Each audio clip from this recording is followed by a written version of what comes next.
With Revenge of the Sith, the saga is now complete. For the first time on the internet, two blokes talk about the Star Wars prequel trilogy. If you want to hear Kevin and I review Star Wars Episode 1, Episode 2, and now Episode 3, you can do so as part of Cinema Swirl over on patreon.com/Cinema Swirl.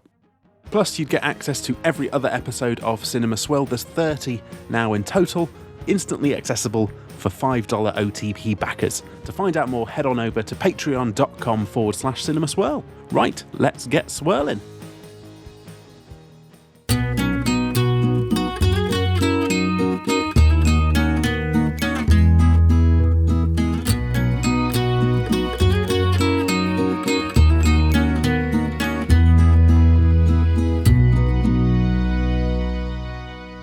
Cinema Swirl! Excuse me, these pajamas are meant to be silk, but they're twine. It's episode number 79, romping through the pajamery of Hollywood, California. It's me, your old pal, Cowboy Pajamas Kevin Mann, saddling up as I am always in this look back at all of the incredible bottoms and loungewear tops of movies that are blockbusters that my OTP, Sam, he only hasn't went and bloody seen them. Sam, hello, how are you today? Hello, excuse me, have you got this in a large? Because I'm after large, big blockbuster movies right now in the clothes shop of Hollywood. I want some big blockbuster trousers right here. It don't get much more larger than British espionager James Bond. And yes, the time of year has come once again where it's a little bit hotter, we're a little bit giddier, we're a little bit sweatier, which means it's time for summer bonding. Way, new tradition. It's coming in. We're summer bonding. But once a year, we shall bond in the summer over watching James Bond for the films that we're watching. You know, when you say it's hot and sweaty, I am very, very warm and very sweaty for listeners at home. And so maybe the heat's gone to my head, but that's part of the thrill of summer bonding right here. And there's a lot of Well, exactly, yeah. Your hot-headedness is not necessarily going to stop me from bonding with you this summer. Come hell or high. Actually, if you study chemistry, you realize that heat will actually help create... Wait, no, heat might actually break bonds. No, it's all right. We'll still do it. It's okay. It's a good idea. Because we realized, if we think back to last year's offerings, we had Live and Let Die with excellent results. We also, after that, had Die Another Day, with which you can live and let. And that also was a bag of laughs. And then we had, I believe at the time, the first ever reverse swirl. Yes. So that was with Casino Royale. Our bonds grow deep, Sam, is what I'm saying. strong, ionic, iconic bonds. Oh. And I tell you, Kevin, last time we watched a bit of Roger Moore, but now we're watching some more Sean Connery, right? You see what I'm saying? I thought you were about to be coming at me and saying that Sean Connery is an ionic strong bond, or you don't want that covalent, wishy-washy Roger Moore sharing of electrons.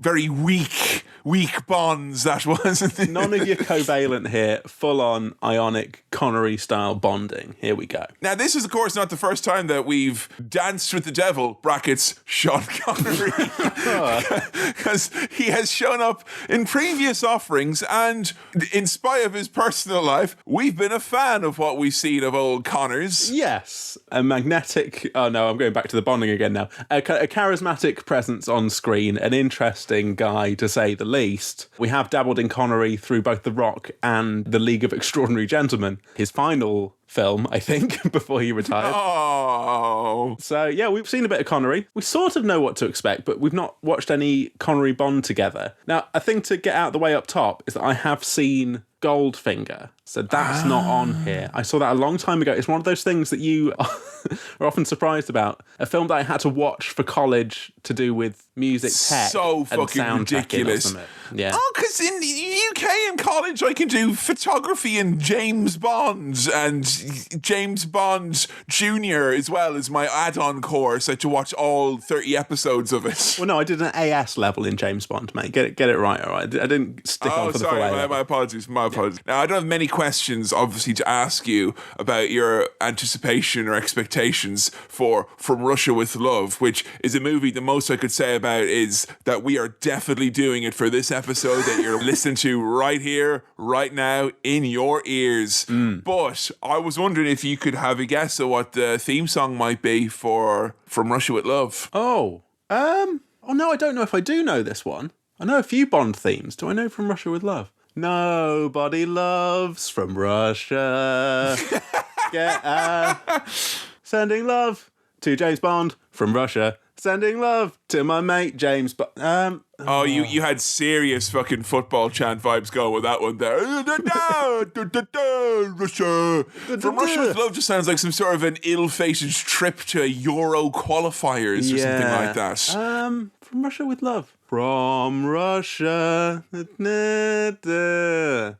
He's the man who comes from town. I think it's the man who comes with love. It's Jesus's love.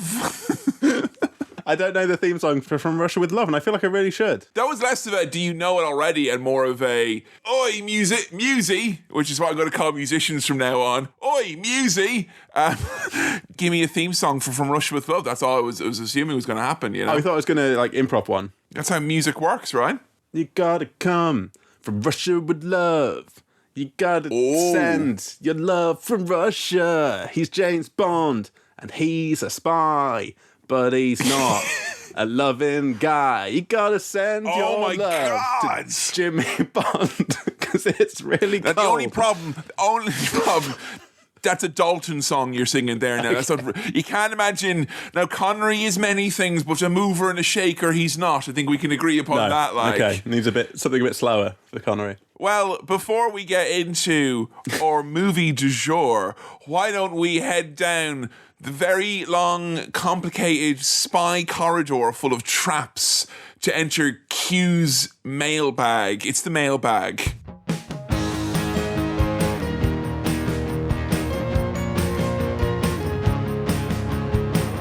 Welcome to the mailbag. I've managed to decode the bag, undo it, and there's diamonds in it.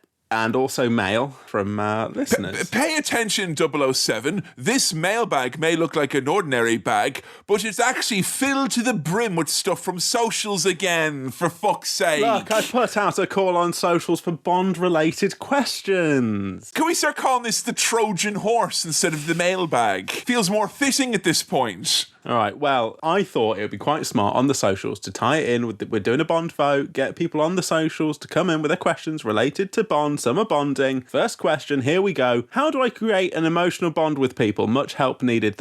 No, not that one. We'll take that one away. Oh, look, you go up to the biggest, kindest fucker in the yard and you You look him right in the eyes, you shake his hand, and if you're feeling it, then you can modify the handshake into a little hug. It's the best, I think, for a bond I could think of. There you go. That only works in prison, mind. Now, don't be trying that at home. No.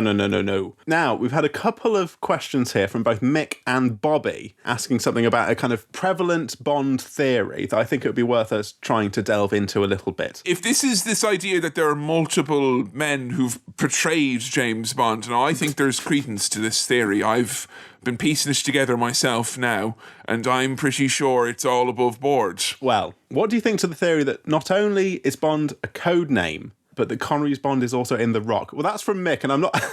okay, well... Whoa! that Connery's character in The Rock is also Bond. No. Yeah, you can't come at me with some fucking tantalizing, do you think this, and then go straight on flat earth on me like that. That's not how we play conspiracies here on Cinema Swirl. Bobby's come in with something much more concise here. Is James Bond one person or a code name within MI5? Bobby's come in with something. Mickey's come down with something is what it is. Right? Sort it out, Mick. Now, come on. Sort it out, Mick. Come on. We're not going to get into that kind of wild conspiracy. But the idea that James Bond... so James Bond, we know, portrayed by different actors throughout the whole series of films, right? And they never address... Betrayed by several actors, it's true. Like, he think he could trust any of his co-stars, and they'd always stab him in the back to advance their careers. Yes, but the men who have been betrayed have been portrayed by multiple actors across the years. It's never acknowledged on screen in the fiction of the James Bond universe that there has been a change. But then, the Daniel Craig Bonds are a reboot, but the other ones are a consistent through line. Like, it's supposed to be the same guy, isn't it? Well, is there this kind of idea then that the original emotional place to end Bond before rebooting it is the logical point, which is Die Another Day? Because once James Bond has had a race with the sun, what is there really? You know, when he raced the sun, there were no more spy feats for him yet to conquer still. Yeah. But it is interesting. I mean, you know, you could either subscribe to that or you could subscribe to the much more fun belief that it is the moniker which is past. You have to kill James Bond to become James Bond, is what I'm saying. Oh, okay. So you're saying that the new James Bonds have killed the old James Bonds and they've become James Bond? Yeah, it's like the Highlander, pretty much. And because Connery's involved, that raises even more eyebrows, if you honestly want my opinion on it, like, you know? So that's what I think it is. And, like, I have myself opted not to kill Daniel Craig. Right. I'm putting it out there, that's all I'm saying, you know? I'd rather betray a betrayer than portray a betrayer, you know what I'm saying? I do know what you're saying. I know exactly Good. what you're saying. I do wonder with this, but then you've got like Q played by the same actor across multiple things, never acknowledging it. And R as well. And R and M, they're never acknowledging the change. I don't think that's a thing. I just think it's played by a different guy, but that's fine. And it doesn't need to be retroactively added on, you know? I tell you what, right, I want to gather up all the proponents of this prominent theory, every one of them, and we'll sit down, we'll watch the last movie that each Bond actor portrayed. The last one each. Yeah. Which I'm going to hazard to guess is never the best one. Like, if you went up to any of them and said, hey, show me your Bond, they're not going to go, oh, the last one, though. Oh, no, you really have to see View to a Kill. Or, I mean, I say you have to see View to Kill, but them betrayers would betray you and they would be scared to show you because they're often generally critically received the worst. So it's simply a matter that Bond gets too old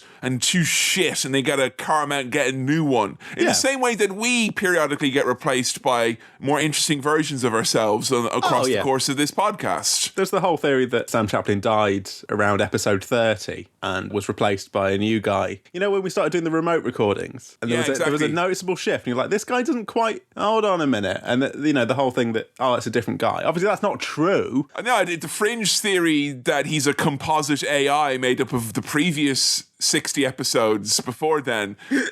That has, I mean, I'm just saying there's some things out there, man. That's all I'm saying, you know? Unrelated to Bond, do you think we'll ever get to a point where we could just load up episodes of Cinema Swirl and have AI just pump out new content from it? Yes, but only if that content could then be turned into an NFT. That's the only way I'd ever allow that to happen. Okay, fair enough. More questions here. Thank you, Mick and Bobby. Ashley simply asks, how do you like your I thought you were telling me Ashley Simpson was writing in now and I was getting all excited.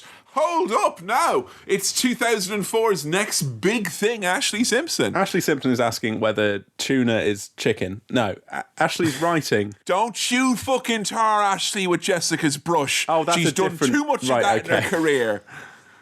God almighty. No wonder Danny Minogue didn't get out of the burning light of her sister with people like you bringing them down. I'm so sorry. I got my Simpsons confused. Ashley writes.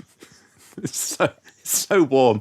How do you like your martini, shaken or stirred? There we go. That's the question. Martini, shaken or stirred? I don't think I've ever been given the choice. Really? Yeah, I mean, it's got to be shaken. Stirred is like, you know, whatever, man. You know, that's your thing. But I think the most important thing is that it's to be ice cold. Yes. You know, that's how I like it. I want it ice cold, so I want it shaken to fuck. And you know what? I want all little bits of ice to get in it as well. How about that, you cocktail freaks? Yeah! You ever have a martini that's got a bit of crunch at the end of it because there's ice chips have found their way into the bottom? That's what I want. I want crunchy ice chips with my olive tea. Is there? Now, I'm sure scientifically there is, right? But I'm a contrarian. Is there a difference in shaking something and stirring something in terms of how the drink tastes? Yes, yes it is. Why, Mr. Science Man? As far as I can tell, the jostling sometimes can produce a cloudier drink. Because I know, like, if you want to make a Manhattan, for instance, which is a whiskey or a rye cocktail, if you shake it, it will come out looking like this cloudy mess just because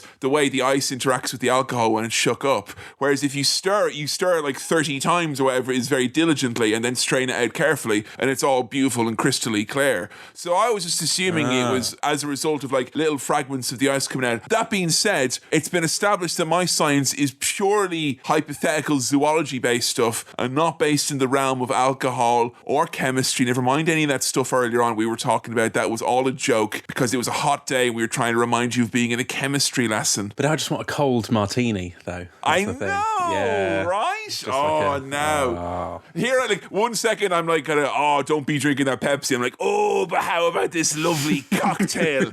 Go on. Imagine how lovely it should be. So thank you, Ashley, for that question. I don't know. I don't know which one I prefer. I just take what I'm given, really. Tell you what. Yeah. You've gotten jab 1, right? I've got jab 1. Jab 1 down. I got Pfizer. Hey, samesies. Pfizer boys. Good shit right there, you know. We're getting Pfizer, having the Pfizer, injected with Pfizer. I like the Pfizer, drinking a Tizer. I made the vaccine, not the nurse, but the person who checked me into the vaccination centre. I made them laugh because I said, "Can I just confirm that I'm getting the Pfizer vaccine?" Because I hadn't gotten anything saying I was. Yeah. And she looked at a piece of paper and went, "Yeah, the vaccine of the day is Pfizer." And I went, "Oh, like soup of the day." And then she laughed. And it was the easiest. Like, if I could do stuff like that for ye, it'd be much easier. I thought she was already doing a joke there. Like the vaccine of the day. I thought she was already doing a soup of the day good. No, because it was the type of laugh that broke away the bond with her work. Like a covalent bond might simply break away, you know, because it's not a very strong bond, you know. But yes, in answer to your question, I'm vaxxed up. Part 1. Getting vaxxed up. I'm just saying, when we're fully vaxxed up, it feels like an in-person recording is long since overdue. Oh, yeah. And I will shake and stir a martini for you. We'll get to the fucking bottom of this, yeah? That sounds like some content right there. Yeah, exactly. No more problematic Pepsi bullshit. Hard, clear liquors is the only way from now on, with a salty olive. Olives can get bent. I don't like olives. Oh, my God. You'll get yourself bent around an olive, and you're going to like it. All right. One more question here from James. Bond, possibly, who writes... He didn't. I don't think Bond probably does that when he's sending emails and he's all undercover. He'd be like, "No, first name only, I think." And no one's going to know who the fuck it is. From James, and then the kind of curious emoji of like, Right. Kevin, this is the question here. Kevin, what do the Irish think of Mr. Bond? Sam, what do the British think the Irish think of Mr. Bond? I assume, right, that James Bond is just as big of a thing in Ireland, and he's a good guy. Well, for me, growing up with Pierce Brosnan from literally 20 minutes down the road in Navan. There you go. And like, we used to be blown away by that. Like, that was like a genuine point of pride. And that's coinciding with, I think if you look back at a lot of those 90s Bonds in particular, his Britishness is, in the early 90s particularly, his Britishness is quite downplayed, almost to the point of non-existence. He's just generic, like, you know, English spy or whatever, but we aren't getting our Union Jack. They're not talking a lot about king and country or, you know, threats against the United Kingdom. It's always he was very much a global British spy at that point. It was Cameron's Bond by the 90s even, is what I'm saying. Whereas I feel like back in the 60s, you know, when you're a Scottish guy, it was a point of pride for the English. But I would say, given with all the pop culture icons and whatnot, if there's been any attempt to co-opt James Bond as being like a symbol of Brest to British, I don't think it's like the closest I ever got was during the Olympics when they used Bond a lot, you know, in the kind of the Danny. Did he parachute down with the Queen? He did, and that was probably the most British thing I ever saw James Bond did. So, contrary to what you think, that yes, most Irish probably don't have a lot of nice things to say usually about people in espionage positions killing randomly and getting away with it. Oh yeah, when you put it like that, I realise. Prosecute James Bond is what I'm saying. You bring him under these fucking crimes against humanity, all right? It's a fucking crying shame hiding behind the government and hiding behind the Queen that James Bond is. So in spite of all that, it was just like, it was a hometown thing. And I think that could well be because I was living down the road from Navan where Pierce was, you know? Yeah, but that's your experience of Bond, and that's where you started with Bond. He was your first Bond, surely. Yeah. And my dad, like, he has all memories of seeing Bond all through growing up and all that. Yeah. But despite his roots in the military and espionage services of the United Kingdom, no, surprisingly, there's not many people trying to car bomb James Bond. Well, there we go. Thank you, James, for your question. And thank you all for your questions into the mailbag. If you've got any more questions for future episodes, you can send them on in to cinemaswirl@gmail.com. It's so fucking hot, isn't it? I don't think this bag's even going to stay stuck. Like, literally, the perspiration between the Velcro clasps is to the point now where it's basically like trying to like hold a pig's mouth shut. It's just slipping around. Whatever is bonding that bag together is very loose and gummy at the moment. Yeah, it's ropey stuff. It is a hot day, folks at home. It is very hot here. We're having a hot time. I associate James Bond a lot with Christmas time. I've said this before, but we already have stuff planned for Christmas. So it's my theory that by watching this now, we're going to cool off.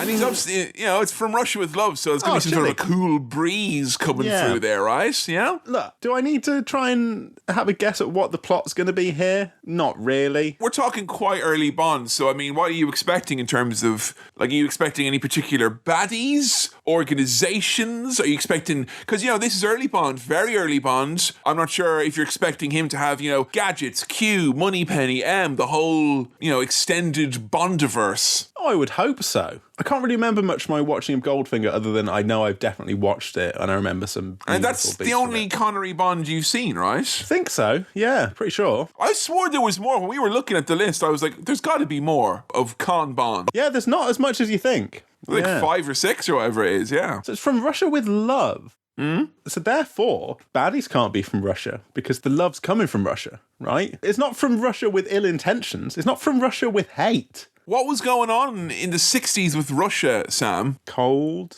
War. Is it Cold War. Was it Cold War? I'm wondering, what's your anticipation? Do you think that, you know, Bond has to kind of make up a lot of international intrigue in the more recent entries, you know? Yeah. With white guys in North Korean space marine armor in Die Another Day, etc. to contend with. Do you think that Bond will be all up with the bloody politics and all the bullshit of the politics in the height of the Cold War in the 60s? Like, do you think it's going to be a political, like, here's the threat from Russia or here's the threat of the Cold War? Go to the cinema and think about war! I sort of think with early Bond, there'll be a little bit of that, but mostly it'll just be, here's baddie, baddie's Russian, here's some nice, you know, Russian ladies that Mr. Bond can can take an interest in, I would imagine. I'm hoping, as we saw in Die Another Day, there'll be baddies on skis. Oh, I'm hoping there's some snow action. I'm hoping there's some cool snow stuff. I'm hoping there's some great gadgets, some glamour, some cool locations around Russia. What's the Bond feeling? Because you've talked about the Star Wars feeling recently. Yeah. You know, you've talked about the feeling in certain movies and franchises. We're obviously looking for the Bond feeling tonight. What is that Bond feeling for you as a viewer? With Bond, maybe not fist pumping it, but they're kind of satisfying. Like, yeah, he's, you know, You know, for me, it's the thrill of like an action scene, but then something happening during that action scene that makes you go, very good. You know, it's not just smash bang wallop. Yes, you want some suaveness as well. You want some quips. You want some cool from Bond. You want the blaring, mad action, everything going on, but the guy looking immaculate and still being cool and collected all the same. We don't want a gritty Bond who's like sweating and struggling. We want, you know. We want Bond perspiration free in a full tuxedo on the beach. Yes, that's what I want. Or in a full tuxedo on skis. Oh, yeah, I'll take that as well. Yeah, that's good. Bond doesn't wear a woolly hat, you know, that's what I'm saying. Bond's not going to wear ski goggles, right? He's just going to be fully dressed as James Bond, going down a mountain or something. Might be a helicopter. You're expecting a lot of action then, it seems. I think so. Or maybe I'm going too early doors in Bond for expecting high octane stuff. That's it, because like, I've seen this way back in the day, but that's my only inclination towards this is that I know it's on the earlier side of things. Yeah. So I wonder if you are going to get such degrees of action, but if they are topping it up with suaveness and glamour, then perhaps the Bond feeling will be felt. A nice car, maybe. A nice, cool car. A nice car. Nice cold glass of car. A nice cold glass of car, a nice cold Russian lady, and some cold-ass Bond action. Let's go do a cinema swirl.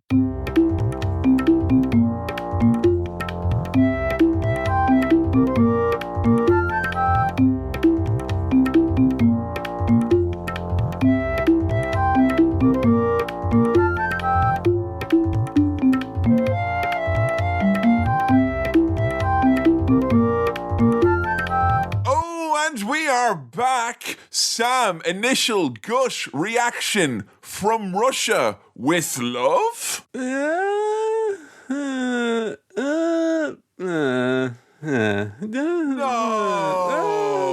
really? Look, Like a choir of unsure angels that was like there, folks.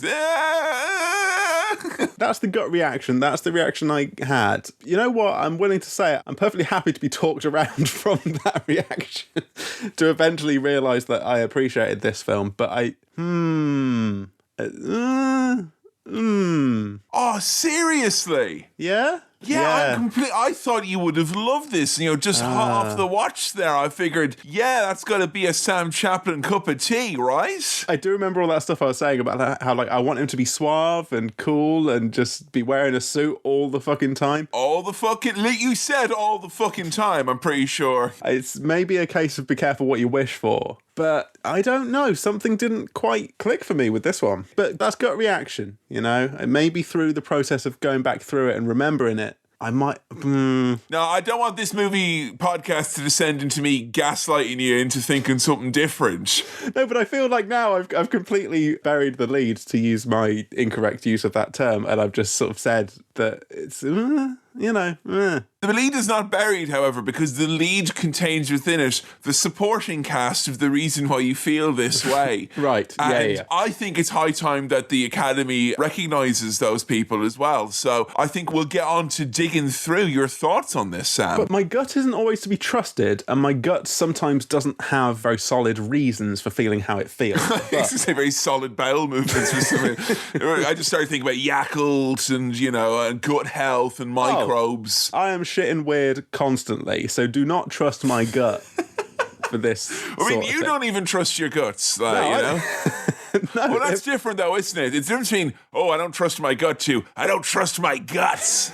That's different, isn't it, though? Yeah, but initially, and from watching this, I just kind of was a little bit... Maybe I've kind of over-egged it a bit and made it sound really negative, but I was not blown away by this film, is what I will say. Okay, very interesting. So we are kind of early enough in the Bond canon. I wanted to double-check that.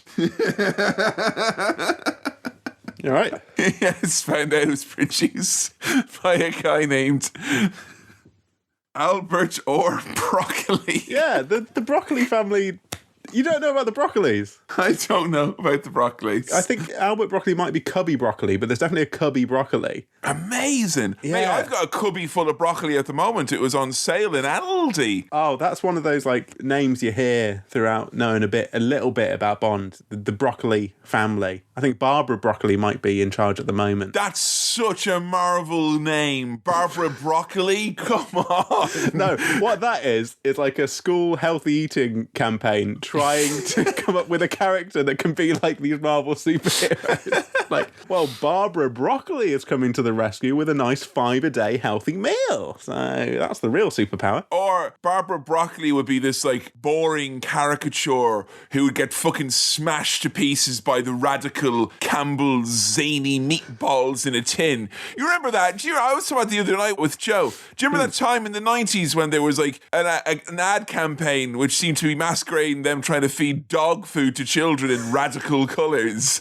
under the guise of them being extreme and radical meatballs? Nice try. Nice try. I'm not sure if I do remember cool like tinned meatballs. Well, I'll tell you what, they sat on the shelves in Crazy Prices and Quinsworth both. Untouched that they were. Nice try. I do remember the zany approach to advertising foods to children, though. Do you remember like Pepper Army's advertising? Have we talked about this recently with like Aid Edmondson as the little Pepper Army man? Wait, was he actually? Did he actually portray He was the him? voice of the Pepper Army man. Really? Yeah, he was the little Pepper Army. Fucking mind blowing. Weirdly aggressive small snack sausage. Wow. Yeah, but look, Peter Pepperami didn't produce this. He was involved in the John Wick movies. We're on Bond here now. Yeah. This is the Broccoli Clan. Broccoli family. I just had to double check there. That is the second film in the Bond canon, and I don't know. I have vivid memories of being superiorly underwhelmed by Dr. No and its lack of Bondness.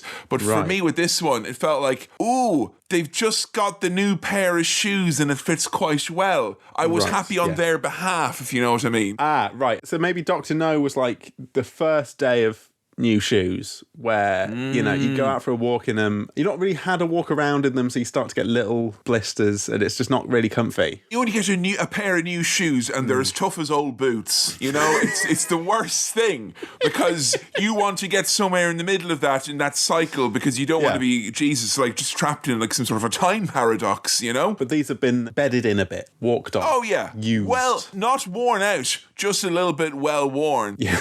That's all I'd say on that front. All of that just kind of came crashing in at the start when, yes, we saw it, the iconic circle tracking across the screen. And who's that fucker in a hat? Who's he? Yeah, has Bond he hasn't always had a hat. No. I started to doubt myself. Come on now. Take that off. Have some respect. I genuinely was like, wait, has Bond always had a hat in those? I don't think he's had a hat. He's not always had a hat. But in this one, he's got a hat. What you actually see at the start, and they just kind of edited it down, is Bond making a quick escape from an awkward party where he's got his hat and he's trying to get his coat, and someone's like, "Oh, but have you," and just getting out of there nice and quick, because Bond don't do cozy nights in. You see what I'm saying? Thought this from Russia with Love, not from Bond with hat. Look, I don't know. I'm trying here. After that circle goes across the screen, it then goes like, it fucking jerks itself across. Like it's glitching out of existence. Whoever the circle operator was in these early films has not quite got it down pat yet, but we're getting there. So we need to get rid of the hat. We need to have a bit of a smoother motion of the little circle. Do you reckon that was done by like kind of audience feedback? Like they love James Bond, they love the sexism, they love the quips and all that. They don't like the man wearing a hat.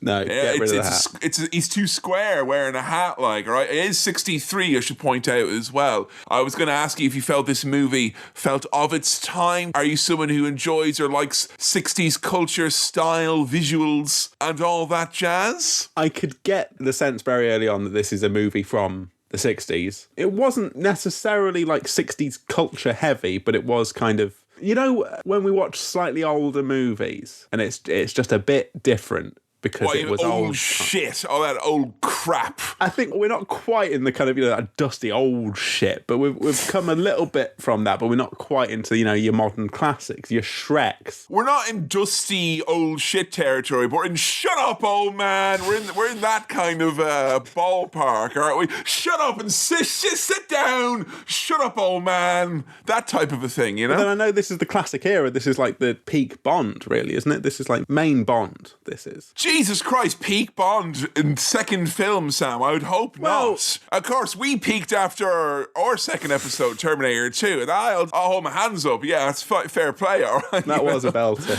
And you listen back to those episodes and you think like, oh, well, obviously using different microphones back then, there were different distances away from the, modern editing techniques hadn't come in yet, but you can still see that it is ultimately a Cinema Swirl episode. Modern higher voices were not yet available at the time to the boys when they were recording it, The name's Sam Chaplin. That's not how the Bond thing was. Sorry.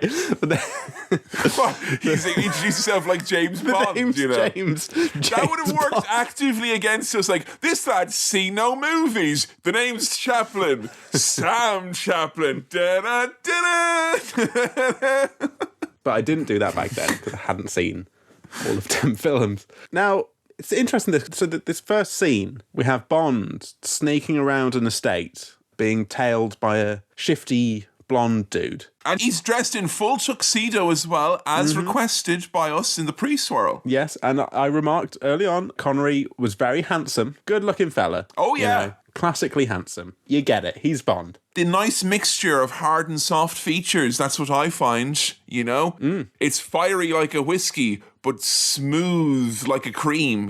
That's what Take It In, Sean Connery in 1963 is all about. I reckon Sean Connery smelled really nice, and I don't know what I'm basing that on, but I think he'd have a really nice smell to him if he like walked past you in a room. I figured he did smell a bit much. I just don't trust men's perfumes from the 60s, Right, yeah. I'd feel it'd be a spicy, heady brew that would be on the neck of Sean Connery in the 60s. Yeah. This bit at the start was like, if they're showing you, like, work in progress footage of a game at E3. It's like, hey, this is what the next generation of Bond is going to look, because you see him walking around in his tuxedo for some reason around some, you show off the light features and all that jazz. Yeah. He is in, I thought it was a graveyard, but it turned out to be some sort of a light hedge maze. Yes. Now, he's sneaking around. He's been tailed by a shifty blonde fella. And then we get a little showdown shootout thing. And I tell you what I do like from old-timey 60s films. The bullet noise that's that kind of old-fashioned...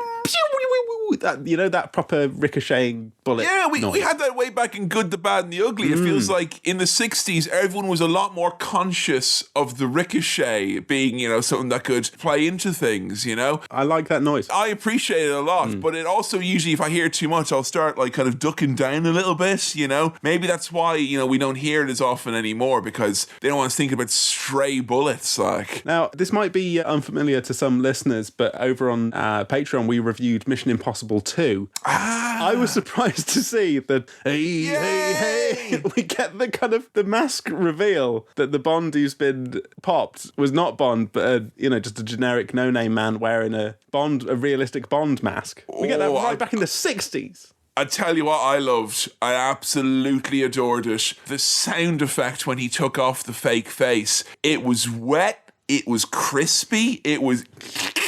Oh my God almighty. It was like pulling off crisp autumn leaves that had not been fully glued down. Or like an ooh-hoo or a Pritt stick, something very simply but still very crunchy, It was something else. Some crunch in there, some slurp. It's, wonderful Foley. Do you reckon this setup here now, having a lad in a tuxedo offed by this buff blonde dude, do you think because it was only the second movie as well, there were a lot of people who've been dragged along to this going, oh, there he is now, the famous James Bond. That's the man now, is he? No, Dad!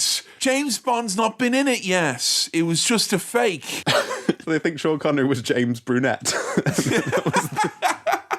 It was early Spice Girls kind of ideas came to the surface here in the 60s, you see. I did like the swerve, though, at this. This did catch me. I was, my expectations, because I knew it was an early Bond, were so low. I went in with the same kind of anticipation to lower my expectations, like seeing Children's Magic, and then with being delighted when they did the simplest of things. I was like, whoa! Mind blown, willfully. I'm genuinely not sure where that piece of paper has gone. Very impressive stuff. Yeah, well, it was a good swerve, and we go from the swerve into a Bond intro. And I see I'm coming in positive at the start here. The dancing girls with the titles and the credits projected onto them looks great. That looks really great. So fucking good. I love just the old school style of let's just actually project this for real on these ladies while they dance. Yeah. Great. It's simple, but it's really, really effective. It works great. I liked the kind of quite clicky organ sound in the music, and then kind of sauntering into classic Bond theme territory. I feel like I was kind of tricksing you there, that we didn't really get the From Russia with Love theme. There is one, but it appeared later in the movie and at the end again as well. But at the start, it's just, they've got a raging hard on for the Bond theme in this one. And if you want to hear the Bond theme a lot, and you don't happen to have a teenager from the early 2000s with a new phone with polyphonic ringtones nearby, which really wants to show it off, this is the best place to do it, because you'll hear it almost as wantonly. Do do do do do do do diddly do do do do. Hey, good theme, great theme. Now we open in Venice at a chess tournament. Yeah, episode 7 of Queen's Gambit here. This is where I'm like, I want action. I don't want to see a boring nerds game. Nowadays, in the new Bond, you'll have the Fortnite World Cup. I'm not playing chess. Come on. I've infiltrated the esports group, and now I'm going to go and pwn some noobs, Moneypenny. This, though, I wrote down that I wanted to go to this. Right, fair enough. If I'm going to go and see chess in a boring old community centre, that is pretty dry. But somewhere where it's got big chess tiles and nice columns and all that, I think I'd have a grand old time. That sounds like a bit of pageantry for me. We were saying that the titles, rather than doing some fancy effects, the CG stuff that they have now, projecting that that stuff digitally just shine it onto some women. With this chess thing, nowadays that would be a big, Jumbotron screen showing the actual chess. But back then, they just had some blokes moving around some little pictures on a big chessboard to show everyone in the audience what was going on in the chess game. I really liked that. I thought that was cool. I don't know if that's like commonplace across chess tournaments in the old times, but yeah. I don't know. It's hard to figure out because, my only touch point is Queen's Gambit, but that's set in the past. And you just, as soon as you said Jumbotron there, I love the idea of like if someone gets put into check, there's a big like check.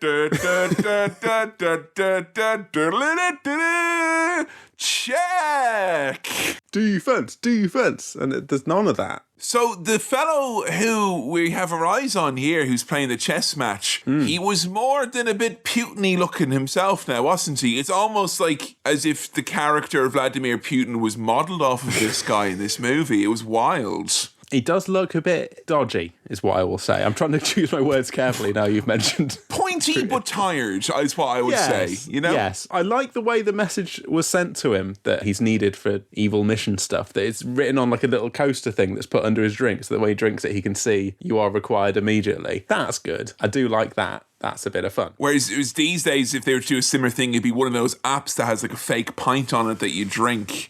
And at the bottom of that, yeah. And then you have to skip an ad, and then you get your clue about what it is you need to do with your evil mission. And so what we're taken to now is a meeting with Spectre's number one, our mystery man, who we ultimately know is Blofeld, innit? But we don't know that at this point. That's a mystery that's strung out through these early Bonds, I think. They do in the credits, they name him as Blofeld, but they have question mark as to who portrays him, which means, I'm assuming because of Screen Actors Guild rules, the man who provided the voice received no payment for this. That's only fair and right, unless he's legally changed his name to question mark. Otherwise, it just completely ruins it for everyone else, as far as I'm concerned. But we get the fun, classic Bond villain stuff of stroking a cat in a chair, having some fighting fish in a tank. Yeah, was this stuff, because for me, this was so on the nose, because I recently watched Austin Powers. I think I mentioned on Swill recently that I've been watching Austin Powers with Joe. And, this was so on the nose, the bag of Bond tricks. The ones that you would go to parody, the ones that The Simpsons made fun of. The fish fighting each other, and he's like, but when the other fish gets tired, he fucking baits the bollocks out of that fish in there. Look at him now, go on, hey, hen. I've got a fiver on him, so I do now, that fighting fish over there. Go on, you'll never be brought back to Connacht, come on. It's classic Bond villain stuff. Perhaps it was maybe even too on the nose, it's become... No, I don't know. Maybe parodied so much that actually seeing it firsthand and go, oh, right, that's the stroking the cat. That's the being, mysterious. You can't see the face of the evil person turning around in a chair, that sort of stuff. I've seen goofs on that more than I've seen the actual thing. So actually seeing the actual thing now almost seems a bit, I don't know, passé? Yeah, it's unusual to see it. But we get set up with the main mission here for the baddies. So they've got to steal some sort of crypto machine. I don't know if they're running some sort of Bitcoin mining operation or something. But they It's called a non-fungible token, number 3. It's total bollocks. So there's a decoder, decryptor, something. Yeah.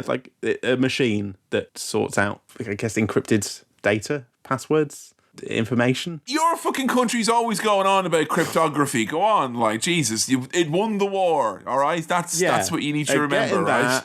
They need to steal that from Russia? They want to steal it from Russia. Yeah.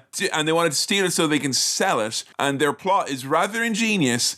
Yeah. They're going to use the fact that their new number 3 is in fact a Russian defector to convince one of the Russian deep agents to team up with James Bond and seduce him and get him to steal it from themselves. And that's some brilliant spy shit right there. And genuinely, I appreciated the baddies earmarking their plan right at the start. And I like that they had the numbering system because it made it very easy to follow who everyone was. I'm number 1, you're number 2, you're number 3, you're number 5. Where's 4? I don't know. Piss, shit, other. And then miscellaneous. And I like that. And I thought that had been invented in The Prisoner, which came a couple of years later. But it's obviously a thing even from the Fleming novels. It made me feel, I don't know. You know what I think a small, if not medium part of this is, Sam? Is that I know that the people who make the Hitman games are going to make a Bond game. And Joe's been playing Hitman 3, and I love watching Hitman 3, and I think this just made me excited for an eventual Bond video game, is what it was. All this big Bond stuff. Yeah, let me try and see if I can understand the plot. They've got a defector from Russia who is going to get someone to seduce James Bond so that when she's going to seduce him and offer to show him where the thing is so that he can steal it, and then they're going to steal it off him when he gets it so they can then sell it. Yes. Huh? Yeah. Back to the Russians, which is some tricksy shit right there. There was my idea at the start where I was like, oh, is it going to be all political and stuff like that? And I guess it is in the sense that the Cold War is going on. But not really. The Russians aren't really the baddies as much as they just exist. It's just like, they're there. But like, we're not plotting to get the Russians. It's not about the Russians, really. They're just part of this global framework in which Spectre operates. Yeah, Spectre as an organisation are the baddies in this. I couldn't imagine Spectre kind of pulling this on ISIS now or anything like that. It didn't feel like that would be, in their wheelhouse anymore. No. Like, it feels like it's no longer fun to do this. I was worried with this that the chess lad who's kind of explaining his plan for this. I was worried he was going to be like a main villain throughout the whole film. And I was like, what's his You didn't like him? Well, I was thinking, what's his power? He's very good at superhero. organising things. I'm always one step ahead and I know this. I'm like, come on, mate. I don't want your Bond villain to just be, I'm a nerd and I like chess and that's why I'm involved in this. Give up. I want Bond to confront him, flip over a chessboard and then punch him and call him a nerd or whatever. Like, that would have been very cathartic for the whole Bond universe, I think. I don't want my Bond villains to be intelligent. I want them to be weird looking and have funny stuff that they do. So you want brutes, is what you're saying, like. I want brutes. And we do get some brutes. How did the baddies kind of contrast with Live and Let Die, where we had the likes of Baron Samedi and Solitaire with your power which I alone control, which was all about like kind of, there was voodoo stuff and psychic powers and all, and conspiracy via stereotypes to make a new super drug way worse than crack. See, I think we've come into Bond at different ends of I think so, where their ideas were. We've never quite hit that sweet spot. We've come early doors where it's quite simple and like, oh, this is just, a guy who's good at chess or a woman who's defected from the Russian organisation, to like, this guy's got supernatural powers. Yeah, because you know what it probably was, Sam? It's that they didn't want Bond to talk about the political / war intrigue of the time in the 70s, which was like the Vietnam War and shit like that. So the Cold War was probably great fun because everyone was technically at war, but it seemed like kind of a lot more low stakes than some of the other things that were going on, I guess. Perhaps. And the Russian defector woman, who's the kind of baddie, I think she's called Kleb. Kleb? Her surname's Kleb? Yeah. She has already found a suitable girl, and her voice goes from Russian to Scottish to thick Irish very, very, very fucking quickly. Yeah, not fully sure what her accent is a lot of the time. It's so shit. But she's come to Spectre Island. Oh, come on, Sam. Spectre Island. That Spectre sounds Island. like a bit for the older teenagers in like an Alton Towers or a Chessington World for adventures. Let's go to Spectre Island. That's where the cool shit is. Yeah, like, I don't want to go on the teacups. I want to go to Spectre Island. I want to go and wrestle with a man topless, or use a flamethrower, or practice judo, or shoot harpoon guns. Or this is the most madcap fucking training sequence ever. It was hilarious, and I loved it. It's great. And she's coming to like recruit this blonde bloke to kind of not take out James Bond, but take out James Bond eventually after making sure he can actually recover this cryptography machine. And to test him out, she puts some brass knuckles on and just punches this lad right in the chest, which is, I'm guessing, the spectral equivalent of kicking the tyres on a car that you can buy. When you're getting a buff bloke, you just punch him in the chest and see how he fares, and he does great. I mean, she doesn't even check his teeth. That's what I would have done first of all, and it's also good to get a shaving from the buff hunk so he can count his rings, and he was 15 hands high if he was 3, this lad. And the towel on him. Excuse me, where did you get this serviette masquerading as something to cover your genitalia? My God, look out, Bonds. There's a fucking hunk coming for you. I was just thinking when you were saying they didn't even check the teeth. I think once they got to the point where they're hiring jaws, then they made it policy from then onwards to always check the teeth. You know, always have a little look because you never know what you're going to get. We don't discriminate on the basis of teeth, but we are required by law to check your maw. That's the only thing we can do, right? Yes. And Tatiana Romanova is the lady being recruited to seduce James Bond, but she doesn't know that this is a double-crossy thing. She just thinks she's working for Russia rather than for Spectre. And of course, you know, the whole time this is all going on as well, Buff Boy, he's been sent off. James Blonde has been sent off as well. And this was the moment when the Colonel turned into full Irish, where she said, "Sure, have him report to me in Istanbul."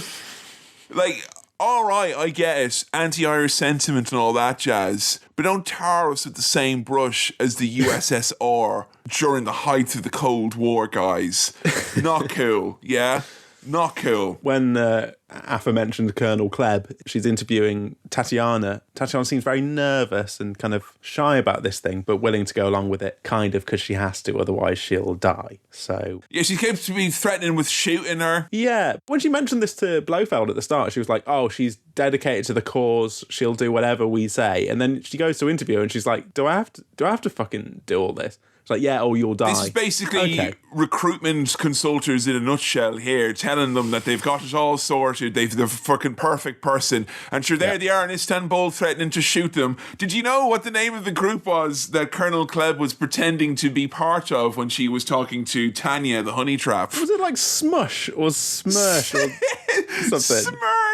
Smirsh. The whole Smirsh. Smirsh, for me, that's the noise when you step on a pre-made sandwich that's in a plastic housing, you know what I mean? And it kind of pops out. You get the crinkle of the plastic, but also the smearing of the innards, you know, because it's a soft bread. I'm embarrassed to say I used to watch some of the Smirsh sketches on YouTube back in the day, but I eventually unsubscribed. I grew out of it, but it was a different time.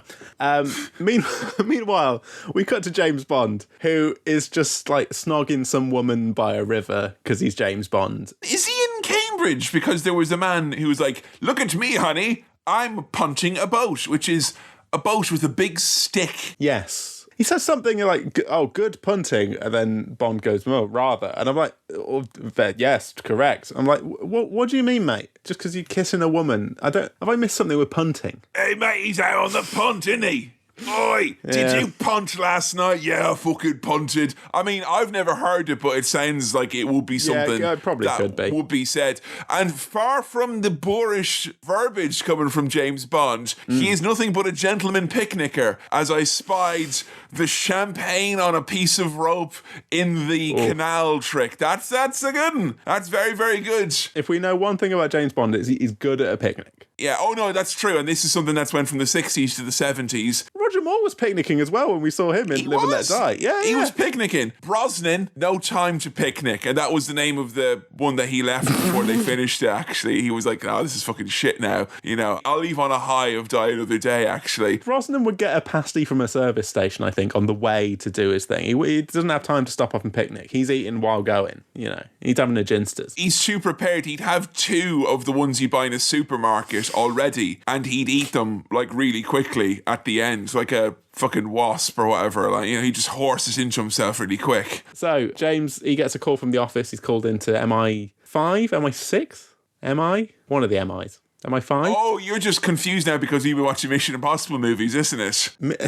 He's called into Mission Impossible 2. No, it's MI6. MI6. It is MI6. The James Bond, he's called into the MI6 office, and immediately we get him throwing his hat perfectly onto a hat stand and going, "And for my next miracle." And I thought that was pretty cute. That's like dorky dad stuff. Suave. I like that. You know what I love about it as well is that look, don't be challenging me to no hat throwing contests, right? I threw a hat over a country pub once, so I don't need to prove anything anymore. But it is not that impressive because he's not that far away. He's lobbing that. Like, come on. I've seen harder shots in Frolf than that. Like, come on. Well, now. That's the thing. If it was from really far away and it was a great shot, then it wouldn't be as cute. But because it's like quite close up and he does it, he's like, it's nice. It's nice. This was one of his signature bits that he used to do. He would always do that. He'd throw his hat in. And do you reckon what it is when Odd Job started doing, he's like, "No, I don't want to do it anymore." soured it for me. No, it's not who I am anymore, really. Like, I just moved on, And so they're going for this very obvious trap, and they acknowledge that it's probably a trap. He literally says, "She's mental. It sounds like a trap." Yeah. Mental! But then he's like, oh, come on, show me a picture of her. And looks at her and he's like, fuck it, I'll go for this obvious trap anyway. He's like, come on, let's be having it. And Q is like, I told you she's fucking... Didn't I tell you now? You should probably pack lightly for this obvious trap that you're going into. And then who is it? It's Q! Hooray! Just a special weapons briefcase. Yeah. Excited. But, like, Q's a little bit shit here because he really had the vibes of... like someone who's got a very active imagination, but has unfortunately not got enough props to see them through the little bit that they're doing with the children. They're, I've got a briefcase and it's got these special latches and also the briefcase, when you open it, it's got this bit in here and there's another secret compartment here in the briefcase, and then get this, Bond, a third secret compartment if you lose your briefcase, you're fucked, Bond, is what I'm saying, right? Don't lose this now, because it has your money, your weapons, your assassination tools as well. Your only chance of survival is this. Be careful. Priority boarding, maybe. I'll just, be careful. And again, because we're on like early Bonds, we're not necessarily getting the most wacky, imaginative gadgets from Q. We're getting like tear gas in a talcum powdered bottle. There's literally just a knife in it. It's like, check this out, Bond. He takes out the knife. He's like, no one's going to be fucking with you if you got one of these, am I right? Huh? You fucking get him with this, huh? You get him with the heel of the knife now. So, for a gadget, right, the idea that this briefcase, if you open it like a normal briefcase, it explodes in your face. Yes. Whereas if you turn the little latches and you open them that way, it doesn't explode. It's hard to imagine too many situations where that would be useful. I mean, we do find one later on, but I don't know what that's supposed to be. Well, I mean, maybe it's for this exact situation they saw it coming, but... I mean, like, I don't want to be going back and, like, kind of technology shaming, because obviously, look, we're sitting here now on the shoulders of giants with our combination locks in 2021, feeling very, very smug with ourselves indeed. I'll never tell you what my 4 digits are on my briefcase, but, back then, that's all they had. They had tear gas and they had rotating clasps. That's really kind of what it was. Yeah. But, I mean, mostly a very lo-fi affair, this. Pay attention, Bond. This is the business end of a Buckfast bottle. Come here to me. If the baddies get you, try and make them open your briefcase for you and you'll be all right. But don't lose it, though. Don't lose it, because right? it's got all your stuff in it. Don't lose it, but also it is your primary means of defense as well, so you will have to put it at risk for it to be of any use. I did like when he went over to Moneypenny and they were having their very over-the-top saccharine seduction scene and whatnot, and just as Bond goes over to whisper in her ear this really old-timey horrible buzzer came out, and it sounded like he went over to Moneypenny's ear. It was like a YouTube poop, basically. It was like, I'll never kiss you. Classic Bond. And he writes the name of the film on the photo of Tatiana. I'm like, there it is. Thank you. Was so cool. It got a Bond theme, which was fucking brilliant. It was like, the title of the movie we're having a watch now. And more exciting locations. We're in Istanbul, not Turkey? Constantinople. No. It's fucking beautiful location. I loved it. It was great. I've been to Turkey and it made me want to go to Istanbul specifically just because of how fucking really, really... there's a bit where they go and they look in the crypts and there's all these beautiful tall buildings and all that. I hope the architecture's remained unchanged in the last 50 to 60 years. It looks very nice. And Bond he's got to check into a hotel and wait for Tatiana to come to him. He's just like, I'm here now. I guess I just wait. He meets up with his little mate. Yeah, perks of the empire. You've got that whole man in whatever country that, I don't know, we either ruled for a bit or started a fucking war in and then left when the getting was good. One of those. And they explain as they're on the route to this fellow that, kind of everyone knows, we all tail each other. Like the Russians tail us, we tail the Russians. The Bulgarians act on the Russians' behalf, the Turks act on like the UK and the US's behalf, etc. I did like when he meet Karen Bay, which is basically every scriptwriter's ideal, like, foreign man that you meet. He's super helpful. He's very nice. He's very charismatic. He gives him a little special medium sweet coffee. And there seems to be a running gag where everyone is his son. He's like, this man over here, he is my son. And this man over here, he's my son. You see, Mr. Bond, I only hire my sons. Later on, does he either threatens or implies to Bond that he'll make him his son, like... And take a look at that pen I gave you. That's actually my son. Oh, and if you turn it upside down, it's my son undressed, but it's still my son. He also points out this is probably a big bullshit trap, and you should just like hang around in Istanbul. It's really nice. It's a lovely sunny day. Why don't you take? It made me want to go on holiday. I didn't enjoy that, but what I did enjoy is we're in obviously 60s territory, so Bond's theme gets used fucking willy nilly. He checks into the hotel and slowly unpacks his briefcase to, not a bit, the entire James Bond theme. The whole thing. Open the suitcase. Da-da, da-da, da-da, da-da, da-da. You know, he checks the phone. Well, I think that's because he's doing sort of spy stuff and looking behind some pictures on the wall and seeing if the phone is bugged. He's also, you know, checking the room as well. Like, he's having a look, making sure, you know. Fluffing up the pillows. Yeah, it's a little bit exaggerated for what is just him looking around a room. It felt like there was a meeting after this, which is, lads, there has to be criteria for this to actually play now. All right? Because we're just getting a little bit selfish now. You know, we're hooked up to this thing and we're not going to be able to quit it. Use it sparingly, lads. Sparingly, okay? It truly is the MSG of Bond films, the actual Bond theme. You need it. You don't notice it, you know, if it's not there, but you really do actually need it. I'm just saying, when Daniel Craig returns to our screens, we've been light a little bit recently. Let's go whole hog. Put loads of it in there for every single Loads of it. Bond commuting. Da-da-da-da. So his mate, he's in his room about to kiss a lady, and then his room explodes because there's been an attack, I think because Bond's there. Yeah, I've expected Bond to come in and be like, no, there'll be only one man making love with a much younger woman in this movie, and it's me, multiple times. I really liked the little underground waterway between the hotel and the Russian consulate. They've got a sneaky bit that they can go under, sail underground to kind of go on a little boat.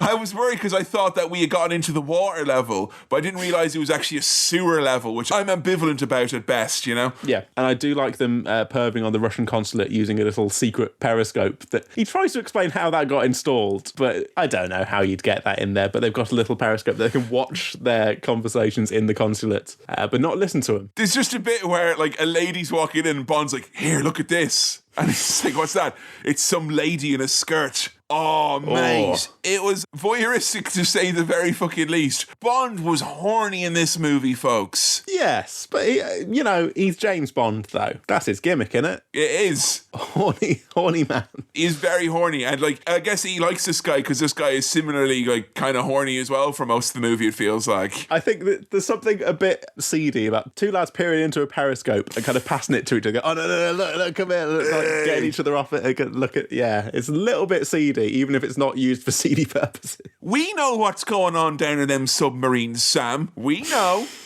You think you're all, big fucking man down there. You think you're safe with your nuclear weapons and your fucking little periscope. I know what you're up to, you fucking creeps. And so the two lads, because there's been that attack, they have to go and hide out in a gypsy settlement. Is that all right for me to say? They do say that in the film. The movie was at great lengths to say that it was a gypsy settlement and whatnot. So, I mean, I'm assuming it was probably, in modern times, a Roma encampment might be a more politically correct term, let's just say. We also get information about the baddie Bulgarian that they've got. Check out this fucking mid-level boss right here. His name is Krylenko, and he kills for pleasure. Right. Yeah, so I kind of didn't even really register who this guy was or what his motives were, other than he was just around and a bit of a threat kind of hanging around for this middle section here. I guess what I maybe, like James Bond, was more focused on was the extended belly dancing scene where we just get, you know, young women dancing and James Bond having a proper look. and it goes on slightly longer than you expect. Slightly longer, and also the fact, right, where it's like, this is James Bond. He's a cultured man. He's sitting down and he's enjoying fine liquor and watching this lady do a sexy belly dance. And like, it does go on quite a bit. And not to say it's not a fabulous belly dance, it is. But right after that, we then get a cat fight, essentially, between two of the Roma girls who apparently have a blood feud, and it can only be settled in crop tops and hot pants immediately after the belly dance. I mean, it felt like a 2-course meal that was not necessarily warranted at this point, seeing as Bond had just come from perving up a periscope. It did almost seem like this bit was, how can we get some mild sort of titillation in here, shoehorn that into this middle bit? Because it is just back to back, and they've just plonked that all in there. You fuck off with your milds. These are stackable buffs, Sam. This was medium. This was medium is what it was. Yeah, and I can't remember what they're fighting about, but it gets its own dramatic music for a bit. I think they're fighting over a man or something. I can't remember. Yeah, it's over who gets to marry the chieftain's son. And we get, of course, lots of glimpses back to Bond during this. So you'll have like a shot of like heaving breasts or like sweaty midriffs, and then it'll cut back to Bond being like, oh, I see. Charlie Angel's Full Throttle really is the must-see movie of the year 2001. It all gets interrupted by a bit of gunfire because we've got some baddies sneaking in. Bloody Bulgarian baddies sneaking in. Ruining our fun. Bond just kind of gets into it. Like, he has a proper, like, let's fucking, oh, right, so you want to start shooting. I'm not 100% sure he didn't kill some of the Turks during this. He was firing pretty willy-nilly. Everyone else in this sequence looks like they know who they're firing at, or they're setting fire to stuff, or they're running around. Bond just looks like he's stumbled into it and doesn't really know what he's doing, but he's trying to, like, blend in. But he really sticks out because he's James Bond. But he's just like, bang. It really reminded me of when I did my recorder recital, my one and only recorder recital when I was like 5 years old. And I realised that no one noticed when I played the wrong notes, so I just played exclusively the wrong notes for the rest of the time, looking around, trying to fit in. And it feels like that's what Bond's doing here. This isn't his fight. He has nothing really to do here other than, well, I've got a license to kill and there's some lads here looking to be killed, so he goes full Grand Theft Auto. He fucking sets fires, he shoots people off of roofs. He saves the life of Vavra, and Vavra thanks you for saving his life. You are now his son. And then Bond sheepishly is like, well, I did help you and all that, And they're like, oh, would you like a reward? Or, well, remember earlier when those two ladies did, what was it? It was a blood feud, I think, or there was could you send the catfight ladies over to my room, please? And there they are, happy as can be. Not fighting with each other anymore. And, oh, Mr. Bond, you have to solve their dispute. And let me tell you, he solves their dispute, if you know what I'm saying. Busy Bond, big appetite. Who was the guy you mentioned before? The mid-tier baddie. Krylenko. He's managed to get away, but he's sort of hidden in a billboard or something now.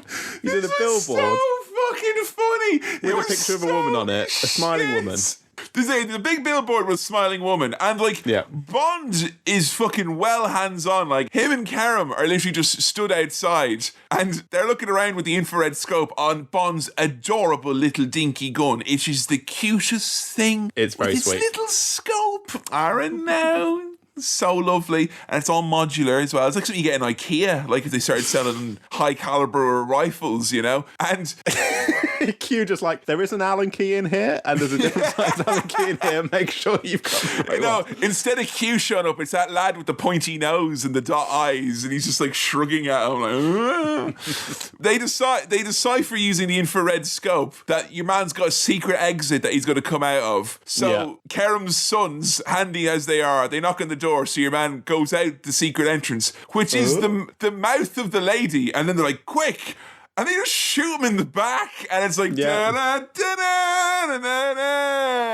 and James Bond has a little she should have kept her mouth shut What? Well, that was Connery's way. He would find a way to shoehorn in the misogyny. You've killed a man. Now's not the time for your well-established views on women talking, Sean. Come on. I think that when they were writing this scene, they went backwards from the quip. Like they had Bond saying, "Should have kept our mouth shut," and then thought, how can we make that make sense when we've got a male baddie hiding What if somewhere? he escapes from a lady's mouth? Giant lady's mouth.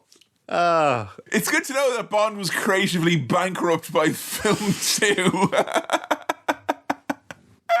James finally encounters Tatiana in a hotel bed. I can't remember how... Did he sneak out of his room in a towel to go into her room, or was she already in his room? No. Went to look around? He knew that his room was being bugged, so he got the bridal suite. So he's got a nice big room now, and she was in the master bedroom. Okay. And of course, it's early James Bond, so you might remember the name's Chaplin, Sam Chaplin. That's the way he used to do it. But instead, this movie, he says, "My friends call me James Bond." Hello! Not quite there yet. I'm the 7th secret agent, so I am. And, I mean, the flirtatious dialogue is pretty... How would I describe this? Quick fire, because... They're just kissing and doing exposition. It's exposition. That's what's going on here. There's extra kissing, that's for sure, because he's saying, "You're one of the most beautiful girls I've ever seen." She says, "Thank you, but I think my mouth is too big." And James Bond says, "No, I think it's the perfect size, for me at least." Jesus Christ, James. I mean, whoa. And then he slowly puts his hand in her mouth. Because that's what he's into, the freak. He's just checking if any baddies are in there. He's just... like, oh. Once bitten, twice shy. That's fine. And he's like asking about the Lecter machine, the cryptography thing, but she's not having any of that. Fair play to continue being like sexy and kissing while talking about cryptography and the machines that are built to decipher things. It's not really hot and heavy chat, to be honest. No, and it's made even less sexy by the fact that there are two lads perving through a two-way mirror behind them, just filming it on a little oldie-timey camera, just making sure they get all the deets. They're from the Spectre affiliate organisation Voyeur. They're a kind of a satellite group. They're just unrelated perverts. Yeah.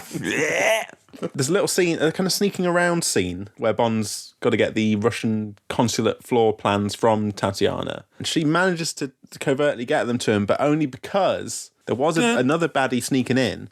But that other baddie was taken out by blonde baddie, you know, the big blonde lad, who managed to protect Bond from this outside attacker before he could get attacked. But then Bond's like, "Oh, why? Who's killed this bloke who was trying to kill me? Because it want me, and it want you. What's going on?" He got the floor plan, so he's fine, I guess. I mean, pretty obvious at this point, James, that it is a trap, but James, he's kind of committed to the bit now because it means he gets to have sex, and that is his favourite. The British see a trap as a challenge, and that's what the chess guy was saying at the start. They know it's a trap, but they still think they're smarter than it, so they're going to try and get around it, and that's what's happening. Is that what Ireland was, a trap? Fucking turned out that way, didn't it, huh? Now. So James, he's chatting to Tatiana on a boat now? Yes, he meets her on a boat. And like a big fucking creep, he's got a photo machine, because I don't call it a camera, it is a photo machine. It's this like weird, like strange, like fucking accordion thing. It looks like a Jack in the Box is going to come out of it and take her picture. But it's secretly a recording device. What? Whoa, that visual recording device is actually an audio recording device. It's less useful. Yeah, he's asking her questions about the crypto machine. And so back in MI6, they're listening back to this tape later. Yeah, British perverts are standing by to listen to your conversation. So M's there listening to it with Moneypenny and that whole gang. And then in the middle of it, she just breaks out with, "Oh, James, will you make love to me all the time in England?" And they're like, "Oh, steady on, James. What are you like? We're trying to get some details." And before that as well, he specifically mentions, like, this one time, me and M were in Tokyo, and we got fucked up on drugs and had sex with loads of prostitutes, man. So when that story starts, M's like, rather. He pauses it, sends Moneypenny out, and then when it's just him and the lads, presses play again to be like, "I want you to hear this fucking story, lads. Gather you round." And he's, "I was hard for days, gentlemen." And yeah, shut up, M, you fucking creep. What is this? Fucking Tory sleaze is what it is. Now, Bond, Karen Bay, and Tatiana, it's now the kind of heist. They've got to steal the machine, right? This is now happening. How is this how the fucking British intelligence, secret agent, in the middle of fucking the Cold War with a Russian secret agent. You know, they just set a bomb and run inside and beat everyone up. It's like how I would approach this if it was presented to me in a sandbox video game. Don't do that, James Bond. No, fucking just blow up and run in and hope that you can get away with it. I like that, though. See, I am kind of coming around to this film now, because I like the idea that in a fucking James Bond film, the plan is... Big bang, we'll run in and get it and then run out again. That is quite fun. They still will look at you fucking po-faced when earlier in the movie they denounce the bombing that happens that tries to kill them, and then they're like, right, let's set a quick bomb or two here so we can steal a fucking deciphering machine. Get better engineers. Get Alan Sugar off. He's probably down there selling car aerials right now. He'll do you a video phone or something like that, at least, or a ZX Spectrum now. But yeah, I do like the simplicity of that plan, and they do manage to get in, get the machine, and escape to a train. They literally jack this high-end spy device like it's someone from a posse who's been put in a local jail in the Old West. Let's rig some dynamite, James! Go, go, go, go, go. And escaping via train as well is very Old West, I think, you know. Hopping onto a train. Bond goes in, he's got his like handkerchief pulled up over his nose, like, you know. The only thing that would have made it better if they were escaping on one of those things on a track where you have to kind of push a lever up and down to kind of get out of there. Can you put your back into it? Them dang Russians is after us. But no, they don't do that. They simply choose to go on a train instead. Yes, the blonde man is on the train, and also a Soviet security man is there as well. So you've got double baddies on the train. There's easy cover that they have, which is Bond is saying that they're on their honeymoon, they pretend to be a married couple, and to go along with the bit, assuming that he brought this along with him when he was setting a bomb, but he's got a big case full of nice summer clothes for her. Now, I always watch with closed captions when I'm watching movies, because oftentimes I always want to make sure I catch what people say when I don't understand an accent, or someone mumbles, or the audio is not great. And it was very thankful that closed captions had an extended sequence as she looked through all the clothes saying she coos. Was that in the little she coos bracket thing? She coos. I mean, she was cooing. She was cooing and cawing. She was absolutely... She liked the dresses that were given. And Kevin, I'll tell you what, I do like these trains with the little rooms in them that they had in the oldie times, and they still sort of have now. I want to go on one of those. And look, we just had their plan being, we'll set off a big bomb, run in and get something. I do like that James, when he leaves the room, leaves Tatiana in there, says, I'll knock 3 times when I come back. Is that MI6 spy stuff there? I'll knock 3 times so you know it's me. Like, is that... No. That's James Bond. That's a spy. No, the MI6 one is... I'm pretty sure. Yeah, so you want to watch that one, you know? Yeah, but they'll be at your door before you know it. I'll knock 3 times so you know it's me. I'm like, mate, you're a proper spy. Come on. I was going to say, if I was working in any sort of a job where I had to knock on doors, and I have had to knock on doors for jobs in the past, I'd probably go for a triple threat. I'd go for the yeah. That's a knock. That's a knock. That's a normal knock. So he's just saying, I will knock normally. If you want authority and get him out there quick. You know? Oh, yeah. The double tap at the start. And then the other one, which is, I mean business. That's good. Come out and answer your cat survey.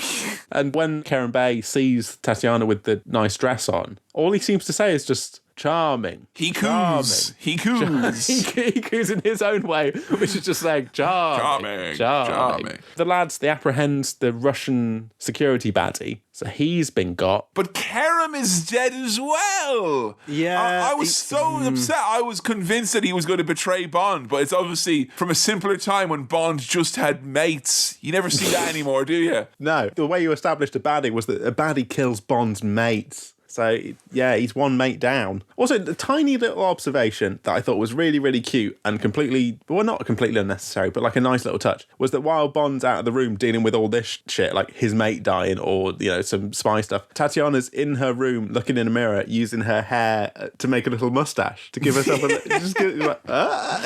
just for a bit of fun. And then he comes back in. Kerem and the Russian man are both dead. Very worrying, very concerning. Bond thinks that Tatiana's up to no good and suspects that she's a double agent or has double crossed him or something, because he properly slaps her. Yeah, it was very difficult to suspend my fucking disbelief of Sean Connery here. It was fucking violent shit. I mean, I figured I'd seen it before, Bond just like straight up just be like, come here you, and hitting a lady. But it was like the fact that if it would happen in any other movie now, it would have to preface it or kind of set the tone. It's done as like just the, as simple as a laugh, like it just happens, Yeah. But Kerrim's son has now been informed that his dad's dead. So now Bond's got to go to Zagreb to meet a guy called Nash. Yeah, he's man in Zagreb. He's got to meet a new guy now. He's got to meet a new guy because he knows when they're coming up to the border that because he's not got his mate there now, he would get his special briefcase, the source of all of his woes. Right, yes. He won't be able to get it through, so he has to meet his man instead. But his man is bloody Mr. Blonde, who does an outstandingly unconvincing British-style accent, even though I'm pretty sure he is British. He's like, hello, I'm Captain Nash, and I'm from the United Britons. And this is the first time we hear him say anything. Does he say that he's Captain Nash? Because I misheard that as Kevin Nash. And I was like, that's amazing. That must be where that wrestler got that name from. But it wasn't that. So, first time we hear the blonde bloke say stuff, and he's in character as Mr. Nash, Captain Nash. And Bond's all fine with it. He's like, okay, let's go for dinner in the lovely restaurant car. Oh, look at this. Did you see the restaurant carriage? Looks Look, it's lovely. obvious that Sam and I'm sure many people like us, just want a Centre Park style experience on a train. That's all it is we want, If we just want Centre Parks on a train, is that too much to ask? Like, it's Snowpiercer, but instead of increasing capitalism wrong, going up the train to be more pools instead, And adventure activities and a few trees. That's all I want. That's what I want. On a train. And that's why, Dragons, I'm asking for £500,000 for 5% of my idea. Centre Parks on a train, patent pending. Seeing them eat lemon sole and drink champagne on a train just reminded me of like probably all the greatest meals I've had in a train have come out of a plastic bag, Yeah. I'm trying to think if I've ever had like a proper sit-down meal on a train. Maybe once, one of those. After the podcast festival, when it was running, it was our tradition when we were coming back, we'd get like, a bag of bits. You get some cold meats. You get a wine that you have to drink quickly before it reaches the same temperature as the passengers on the train, But, hey, a sit-down meal, that's kind of what I want, guys, Yeah. I want a serviette and a doily. That's what I want, those two things. And not the sort of serviette that the Mr. Blonde was wearing as a towel earlier. Okay, keep your used serviettes, thank you very much. I will unfold my own. But James Blonde, he's drugging the wine. Oh, no, but he's drugging the champagne, which I had to respect the game there because it's fizzy, so his little tablet that fizzes, nondescript. Yeah. And he's ordered red wine with his fish, which is bad and suspicious. Now, I come from a school of thought of thinking you can have any drink with any meal. Yeah. And it's fine, which is an uncultured idea. I once watched my dad order tea while he was eating a roast dinner. And it was funny because at the same time, like everyone was like, "What are you doing, you madman?" He's like, "No, I want tea right now." And the waiter's like, "Well, you give the man what he wants." Like, obviously, tea, that's fine. I mean, also my dad always orders milk when he goes to McDonald's, and I am a firm believer in that as well. That's I didn't see that coming. The tea with the roast dinner I can get behind. But oh, lad, come with me. I'm so excited for lockdown to end. The first of the Big Macs with milk. When that cold milk hits my lips, baby. Big Mac, big milk, yes please. I'm going to McDonald's. I'm going to get 3 of the cartons and pour them into one of those big gulp cups, drink the whole goddamn thing. You're talking like wine and certain meats or certain fishes and things like that. I don't know the combinations that are good or bad, and I don't really eat fish or really drink wine. So I think I'm a faux pas waiting to happen if I end up in a posh restaurant one day. Look, I'll tell you what, a £5 Pinot Noir and a fish finger sandwich is game in my book. It's all about the flavour of the wine. And I would counter and anyone who says there's like a steadfast rule that you can never have a particular type of wine. Like, I had heard all my life red wine with fish, but I've been to restaurants that have paired red wines with fish, and it's been fine, you know, so... Yeah.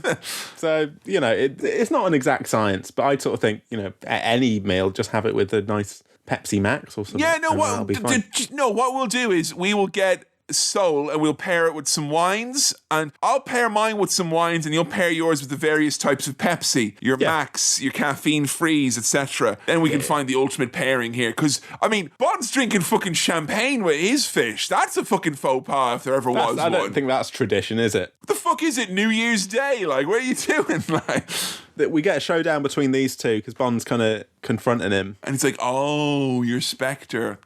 Oh, yeah. And but then Bond, I don't know if he's doing this on purpose to get double bluff someone, but he gets suckered in by a weird, like, oh, no, he says, I'll show you what my plan is on a map, and Bond leans down to have a look at him explaining his plan on a map, and then just gets hit in the back of the head. Like, Bond's better than that. Bond's not going to fall for, come here now, look at my map. Chop across the back of the neck. Come on. So it's either that Bond is such a genius who's so many steps ahead, he's willing to take a few licks like that, or Bond's a bit of an idiot in the spur of the moment, but once danger's on, he'll get out of any, like, and I think that's pretty good for a secret agent, because that guarantees he'll get into jams but also get out of jams. This blonde guy. And it's this James Bond guy. Was secret agent, is he? What's his fucking deal? Is he English? Is he Scottish? What is he? Sorry, Nash, the blonde fella, Mr. Blonde. He doesn't really need to give away his entire plan and everything he's up to, but he really wants to here. He just wants to tell Bond, here's what I've been doing, here's my whole plan, here's the whole thing that we've been doing. Sounds to me like Sam Chaplin's never wrestled with the demon known as hubris, which, I have to break it to you, Sam, thus was the hubris of this man. He had to. He was compelled to. As a man who has tried to recently make cinema-style popcorn in a microwave, I have wrestled with hubris because I just got sugary water everywhere all over the microwave because I didn't seal the thing properly. Sam. Yeah, so I've wrestled with hubris. You know, I thought, well, I can pop my own popcorn. No, the difference would be is at the start of this podcast, if you felt compelled to tell me that you, like, just out of the blue, by the way, I made some cinema style popcorn recently, and here's how I did it, and you show me the plan, like, you know. Right. See, I'm the idiot though, Sam, be like, look, I got some popcorn, I'd lean in and I'd get whacked then, like, you know. Pop off in your face.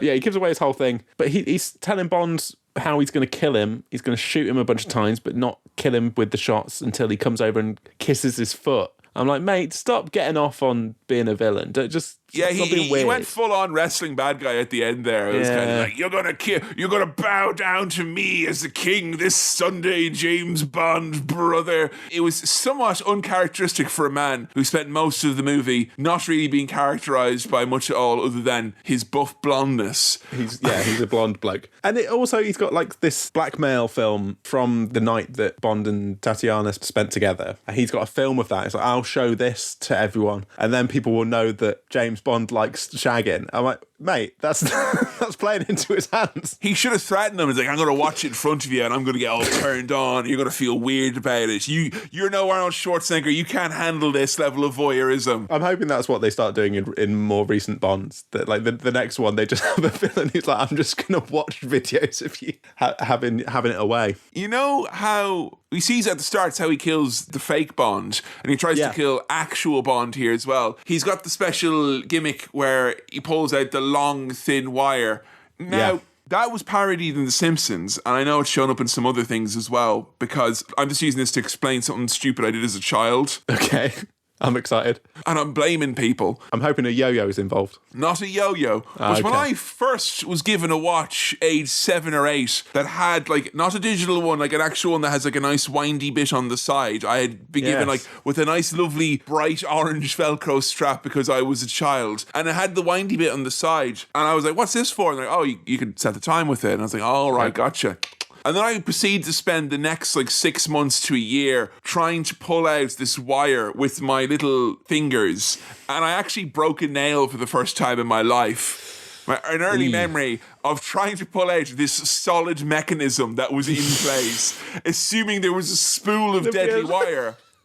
Now, if I got it age 7 or 8, I would have been like a dog that caught the fucking bus. I wouldn't have known what to do with it. But, for the best, it's not a standard issue thing, That's a good point. If you had actually got, killer wire what's it called? Garroting wire. Garrote or whatever wire. It is. I'm not sure where you would have gone from there. It's probably for the best that it was just a solid winding mechanism that you couldn't. It was the best. And I don't wear watches almost to this day. And I kind of think it's because in a part I don't trust myself. Like I'm going to be like... and try and kill someone, like, you know, keep him away from me, please. I'll check my phone in my pocket like a boy. Well, speaking of gadgets and gimmicks, Bond, he manages to get the blonde bad guy here to open the booby-trapped case because he's like, how much are they paying you? I'll double it. I've got some nice antique coins in my little briefcase. Shows them to him and says, oh, there's more in that briefcase up there, and gets him to open it. So, And I was expecting a great quip once he killed him. No, he just like takes the money back off him. He's like, this is mine. Yeah. Not yours anymore. Fair that enough. fight sequence, to be fair to this film, that fight sequence in particular was very kind of claustrophobic. Oh, it reminded me of Casino Royale a lot more than any of the other Bond things that we've watched. It really had that kind of gritty, you know, visceral. Sweaty, yes. tense. Yeah, like seeing Bond afterwards with like he has like bloody hands. Yeah. Can you picture Roger Moore with bloody hands? It doesn't really, Not really. like you can imagine him having eaten too much jam, going, "Oh look, I've eaten too much of this delicious Sauv Milish. It's so sweet and sticky. I hope no bees come afoul of me." And you had the sound of the train going along the tracks because they bust a window open and he just do very close and kind of compact. That was pretty good. That was visceral. And he ends up like overpowering this guy and just stabbing him with his secret briefcase knife. Remember the knife from earlier? It's just a fucking knife. That was a handy little gizmo in the end. Haha, very good. A classic gadget there from Q, a knife. Very, very, very good. So he overpowers Mr. Blonde. James and Tatiana now get away in a truck driven by, I think, truck. one of those sons. Tatiana, she's still all sleepy from the drugs that she got drugged with. So he literally puts her to bed on a bed of roses, which I thought was nice. Just dumps her on the back of a truck, basically, as they drive away. So off they go. There's something about James Bond being in a rickety old truck while he's being pursued by lads with a grenade launcher, lads with grenades in a helicopter, and also as well, like just lads with grenades in a helicopter. That's like such a child's perception of what you would do. Like go into a helicopter and be like, "Boing," and just drop it down. Excellent. Great threat. I do like that they've not got a grenade launcher. They've got nature's grenade launcher, am I right? Fucking gravity, fucking man. hand, mate. Whew. Down it goes. But they fuck it up. There's a Spectre heli-chopper. It gets dispensed of in a kind of, I don't want to say boring encounter, but not quite. I love this. Yeah, I thought it was really jarring when they did those kind of shots of Bond being like, "Brah," and like the overhead thing was like, it was like they're trying to run him over with the helicopter. It was great. But like, I love how much like just straight up baddies they look like. They look like the fucking baddies from Inspector Gadget or something like that. Like fucking bastards in leather jackets and furry hats. And yeah, he just shoots a guy as he's holding a grenade. Down goes the chopper. You blew up your own helicopter. No, I didn't blow up anything. No, I only had a gun. You blew up with your grenades. Your shit. Meanwhile, the chess nerd, remember from before, he gets murdered by Mystery Blofeld for his plan failing. It's great. They used them. He's kicked with a poison shoe. Yes. Oh my god. Oh, to be kicked with a poison shoe. That's like exactly how a platypus would get you with that little spike. And you'd be fucked. You'd be done for. And those platypuses wearing the little shoes that they do. Oh, absolute bastards. I mean, Bond's having no luck here on his journey away because first it was a helicopter. Now he's getting boat attacked as they try and boat away. It's not all bad for Bond though. He does have a fun new hat. Yes, he does have a nice little He's hat. wearing like a little captain's hat, which at the start is like when he gets into a boat with a lady and he puts on a captain hat. I'm like, oh, Bond, he's off to have a picnic and a fuck or whatever it is that he does when he. But instead, like he's been chased by Spectre's top guys, like the green team and the blue team. And I would think it'd really get under your skin if you're chasing a high-end secret agent and they're wearing a silly hat like that, kind of thumbing their nose at you almost. I would say very brazen of Bond. I thought. Not taking it quite seriously enough. Now, the bit here where he's been chased by some baddies on boats and he's using the fuel drums from his boat to kind of place them strategically. This feels quite video gamey. Oh, so video gamey. Except they're blue, they're not red barrels. And I was like, are you sure you want to put those in there? Because they may not explode. And, shoots them, they all explode. And then he does a little quip, which is, there's a saying in England, where there's smoke, there's fire. And then it suddenly becomes really not quite as fun anymore as we just see all these men on these boats just burning to death. It's horrible. And the music just turns. Because it's an oil-based fire. If they're jumping into the water, I think it'll probably there'll be a bit of a you know. It just says, remember before the belly dancing was a little bit longer than expected? Yeah. This scene of baddies perishing from fire went on a little bit too long and the music was a little bit too sad. And I just mean, it brought forth... You don't want to feel kind of sorry for the baddies, but I was like, oh no, they're all dying in a horrible fire. Similarly, was quite sympathetic and kind of got me thinking towards the end, like, 2021, State of the World ain't so great with the kind of superpower sit-up as it is. I mean, I would have imagined Spectre would have been a soft world power, Sam, Yes. Could have been worse, having Spectre running the show, But look, while I was a little bit traumatized by that, thankfully, what we get now is a kind of, I was going to say something a bit more goofy, but it's Captain Colonel Kleb, the Russian defector lady. Is this something that Bond has lost? Because I don't think we got it with our Brosnan Bond, and we didn't get it with our Craig Bond, but we certainly got it in our older Bonds. The last little sting bit. Yeah, of there being a run-in on Bond at the end, where Bond's like celebrating, and then someone comes in like at the last second and fucks him up, So, we'll settle down in this nice room, blah, blah, blah, blah, blah, and the maid comes in, and the maid's Kleb in disguise. It is pretty... I mean, I was excited by the fact that they made one of the main villains like an older woman, and also the fact that she's like going to straight up try and kill James Bond, and she does come tantalizingly close to doing it. But, I mean, Bond doesn't stab her, does he? Because it looks like he's stabbing her, beating the crap out of her, while they struggle for a bit, while Tanya is like trying to decide what to do. And Kleb's trying to kick him with the poison shoe. Because he, at the end, says, she's like, horrible woman. And he said, yes, she's had her kicks or something. Because she was trying to kick him with a poison shoe. I think it'd be like on her fucking shoes or shit as well. I hate them. Get out of here. Shit shoes, fuck off. and that's kind of it. They do a big kiss on a gondola. He has a little perv, the film of him fucking, the little blackmail film he's got in. Oh, nice. And then lobs it in the water. Let's be having you. Also, very funny. I think they still do this in James Bond. When it comes up saying the end, not quite the end. Because that's nice. Not quite the end. James Bond will return in Goldfinger, I think. Is the next one after this. Yeah, Goldfinger was the next one. Yeah. No, and there we go. There we are. At the end of From Russia with Love. At the start of it was From Russia with... yeah. But it seems like, I don't know if you're turned on it. I don't think you are. It feels like you did not enjoy the on-the-nose, high-octane, thick, heavy... cream risen to the top jus of James Bond, because this was the purest Bond I think I'd ever seen in my life. I don't know. It felt somewhat like, oh, this is Bond, this is proper Bond, and also like, this is not quite Bond. Were you bored? A little bit at points. A little bit bored at points. There's a lot more action for an oldie movie than you'd expect. Yeah. It just didn't quite click with me, but you know what? What I said where, by going through it and thinking about it a bit more, I have softened on it a little bit, and I'm a little bit sweeter on this film now, having had a little chat through of it. But generally, my takeaway was still not like fist pumping, yeah, Bond. Where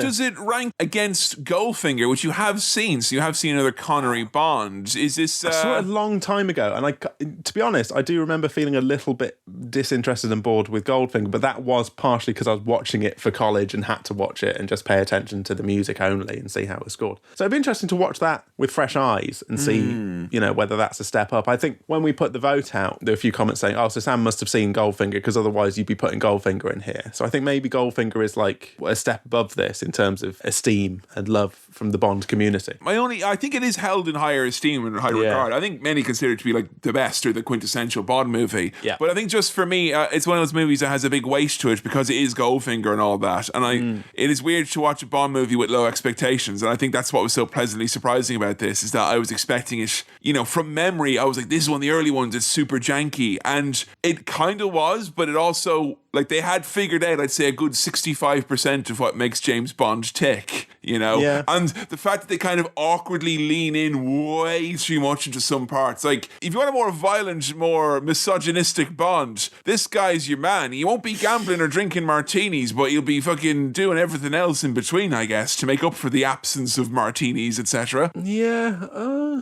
I'm kind of torn now in terms of thinking about how I feel about it. It doesn't seem like you had the same amount of fun you did with Live and Let Die now. No, I don't think I did. I think I probably ended up having more fun with even Brosnan's Die Another Day. I'm not by any means saying that's necessarily a better film, but I think I had a bit more fun with it. I don't know if I had a lot Was of this fun not with silly this. enough for you? Is that it? Is it's taking itself too seriously? Because Connery is like he is quintessential Bond, and that is kind of hard to kind of be tongue in cheek, I guess, about that. I don't know if I'm going to be more leaning towards the Roger Moore ridiculous jetpack bullshit. If that would be more my speed, if I watch some of those, I don't know. But this didn't quite tickle me in the way that I thought this would for a Bond film. And did you get the Bond feeling? Because I think if it would have come up naturally, you would have mentioned it. But we had a lot of very Bond moments, but I don't know if the feeling came. Weirdly, that fight sequence on a train between blonde henchman and Bond, where it gets very, very tense and very sweaty and, really quite scary in terms of the fight. Well, not scary, but like, some real tension there. I think that might be the closest I got, but some of the more traditional Bond stuff where, there's quips and silliness and action and glamour, I didn't quite get the Bond feeling. I didn't get it. You said to be a nice car. He didn't really drive one. He only had a flower truck in this. There's shit cars in this, mate. Rub it.